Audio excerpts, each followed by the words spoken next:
Gumaganda ang paligid. Uwi mo na itong si Betsy. Nagang nagpapabiktim siya.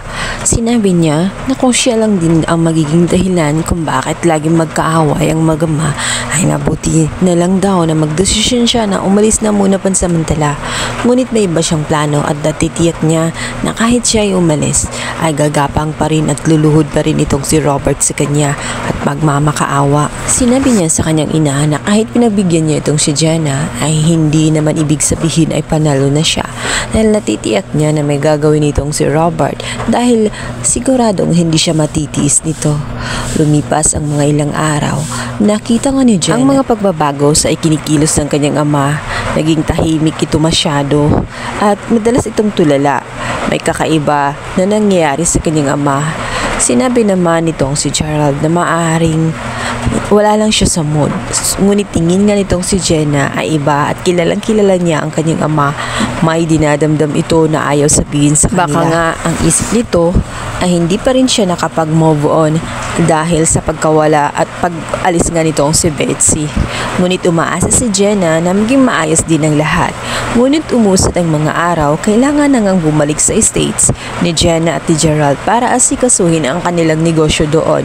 Walang ibang naiiwan doon kaya hindi pwedeng pabayaan. Ibinili na lamang nila ang kanilang ama dito sa kanyang kaibigan. Bago pa man sila umalis papuntang States ay nagkausap silang magkakaibigan. Nagtanong sila rito tungkol kay Betsy at tungkol sa ina nito. Ngunit wala silang naririnig na balita mula sa kanila kaya't nakakapagtaka umano. Tila ba may pinaplano ang mga ito dahil sobrang tahimik. Naninibago sila dahil matapos ang insidente ay tela na nahimik ang mga ito. May ginagawa bang plano? Binang kanyang kaibigan dahil hindi nga sila sanay. Malamang yun ang pinakadelikado dahil hindi nila alam kung ano ang mga galawan ng mag-ina. Maaring nag-aantay lang ito ng tamang panahon para muling makasalakay. Kaya naman mahigpit na bili ni Jenna at Gerald sa kaibigan na bantayan at subaybayan ang ama sa bahay. Kahit papano ay dalaw-dalawin ito nang sa ganon malaman nila at may balita pa rin sila kahit nasa States na sila. Ng mga sumunod na araw, nalaman na nga ni Betsy na umalis na pala ang kanyang ex-best friend at si Gerald. Kaya naman tuwang-tuwang mag-ina.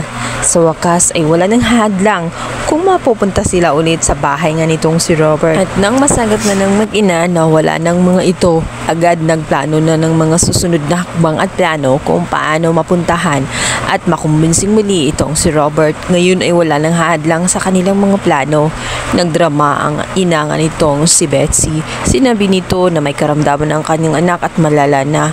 At ang mahigit na mas mahirap ay sasabihin at ipapalabas nga nila na buntis itong si Betsy at kailangan panagutan nitong si Robert. Sa pagkakataong yun, walang namagawa si Robert kundi gawin ang bagay na nararapat at ang gustong mangyari ng mag-ina na maikasal silang dalawa.